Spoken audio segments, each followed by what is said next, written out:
Welcome back to Inside City Hall, where we are turning to the race for governor. We're just about 5 months away from the primary election in June, where Governor Hochul is facing a challenge from her own Lieutenant Governor, Antonio Delgado.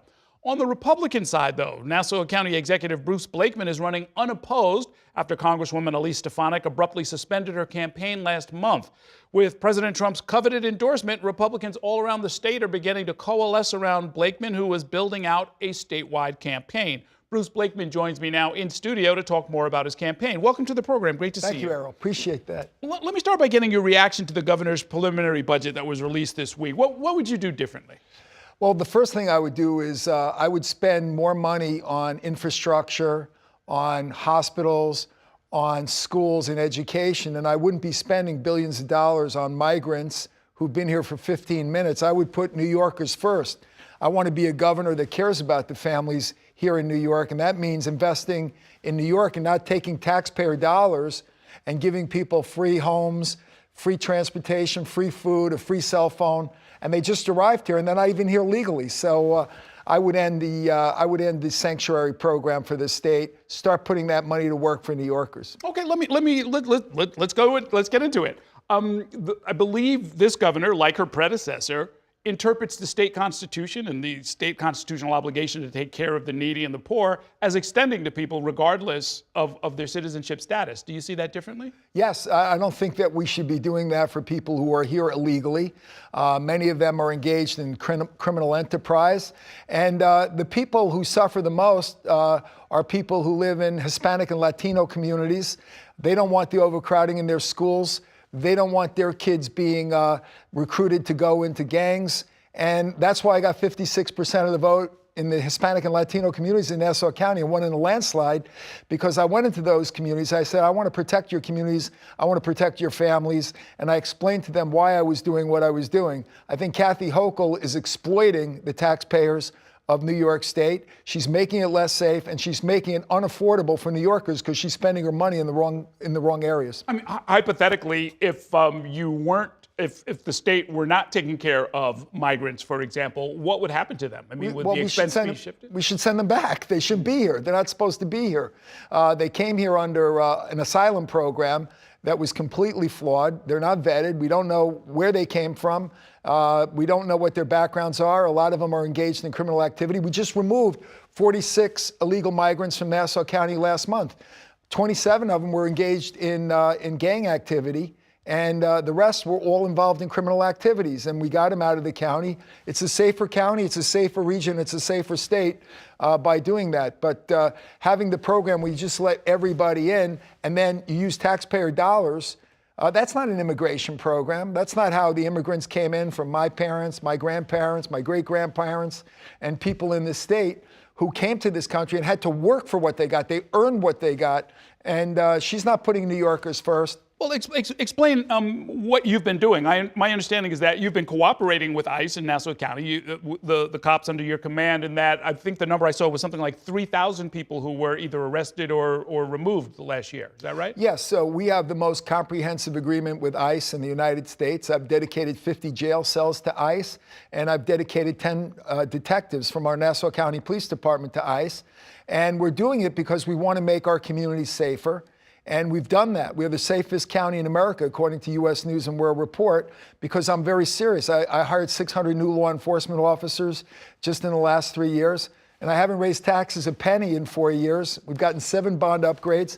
So that's what I want to do in New York State. Make people happy again by investing in them, bringing in jobs, creating economic development, making it more affordable by putting more money in people's pockets. On the question of the relationship with ICE, are you essentially, I mean, you have a lot of capacity in Nassau County, but you're surely not doing the sort of the research that would be required to determine the status and so forth. Are you essentially trusting ICE to do that and to get it right? Yeah, I think ICE is doing a very good job, and basically there have been very, very, very few mistakes. We haven't had any of them in Nassau County. And by the way, I believe in an immigration program. I believe in a guest worker program. I think we got to get serious.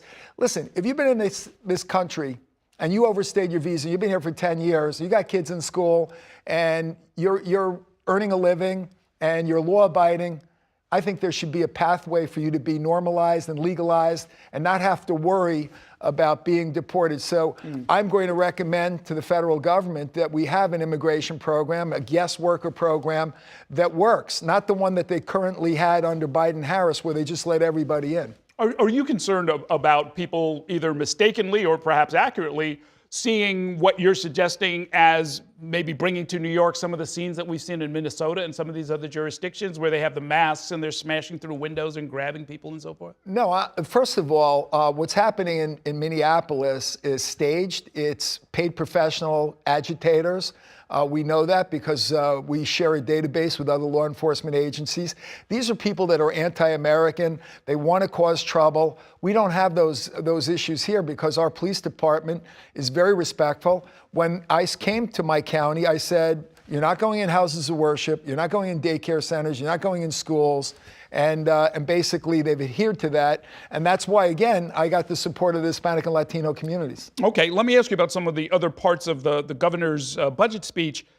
There's this multi-year push to have the state subsidize pre-kindergarten, early childcare, basically, childcare services.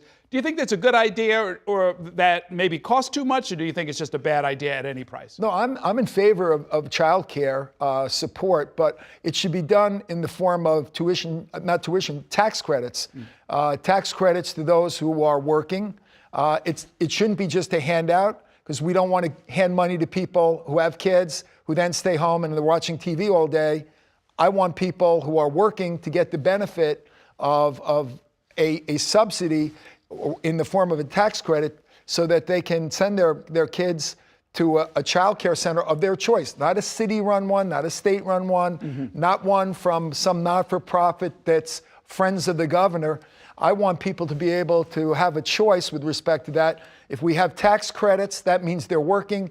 We want people to work, and we want their kids in a safe and nurturing environment, not one dictated by the city of New York or the state of New York. The Governor Hochul heard some of your comments about her budget address. I think we have a clip, and I wanted to get your reaction to it. Let's play that. You guys really listening to him? Come on. I guess I'll attempt to respond, but he clearly doesn't understand budgets. We have cut taxes. I've cut taxes on the middle class, not once, but twice. And one of those tax cuts is going to affect this very year. So we have cut taxes. We've also put more money back in New Yorkers' pockets. I mean, that is a complete fabrication. We are the most overtaxed state in the United States. Every economist who has studied our tax structure says that, and for her to try and run away from it, she won't ever talk about her record. You want to talk about my record? I haven't raised taxes a penny in 4 years. I've gotten 7 bond upgrades from Wall Street. The state comptroller, a Democrat, Tom DiNapoli, said our finances were excellent. Contrast that with being the most overtaxed, overregulated state in the United States. She talks about affordability. She's been governor for 4 years. What have you done to make New York more affordable? She's given money to illegal migrants, money that should have gone to New Yorkers. It's their money. It's their taxpayer dollars. And she will never talk about her record because she's got a record of failure. She's made New Yorkers miserable. I want to make them happy again. We need a governor that cares about the people of the state. A couple more questions. When it comes to tax cuts, her predecessor, Governor Cuomo, famously created these tax-free zones. I believe somewhere in Nassau County, as a matter of fact. The economic results of that suggested that tax cuts alone are not going to revive the economy, right? Yeah, so I'm in favor of enterprise zones. I think if you have areas that need a little help, if there's not enough economic activity in those communities, that we can set up enterprise zones. I think it's good for the communities. I think it's good for business. It's good for job creation. I want to put more money in people's pockets so they can make the choices on how they want to spend money. They're living paycheck to paycheck now. I don't want them only to have money for necessities. I want them to have money for luxuries too, so they can take their kids on vacation or buy their daughter a prom dress. Kathy Hochul hasn't done that. I want to make New Yorkers happy. Okay. As you travel around the state, how much of this, or what would be the program for some of the rural areas? I grew up in a suburb. You grew up in a suburb. It's a very particular kind of a place. We're harnessed to this gigantic economic engine here in the city. That's not true in the southern tier and in the North Country and a lot of other places around the state. Well, first of all, I would open up the southern tier to fracking so that we can have prosperity on the southern tier. On one side of the border in Pennsylvania, people are driving brand new Cadillac Escalades. On the New York side of the border, they're driving 25-year-old rusted out pickup trucks. I want to create jobs and prosperity. We're sitting on one of the largest natural gas reserves in the world, and we're not doing anything to get that natural gas out, create jobs, create prosperity, and cheap energy. We need cheap energy in this state. Kathy Hochul has done nothing about cheap energy. We have one of the highest utility rates in America. She's been involved in this, what I call green energy scam, where all her contributors get tons of money and tons of state funds that should be spent on other areas. I'm for an all of the above approach for energy. We should be looking at every energy generator rather than just on green energy. Before I let you go, do you have a running mate you can announce tonight, or at least give us some indication of the kind of partner you're looking to run with? So I'm looking for somebody that has honesty and integrity. I'm looking for somebody who could be governor from day one. I'm looking for somebody that shares my vision and philosophy, but I don't have a litmus test. We can disagree in certain areas because I'm a bridge builder, I'm a coalition builder, and that's how I win races in a county that's got 110,000 more Democrats than Republicans. Obviously, I get a lot of Democrat votes, and I get a majority of the independent voters.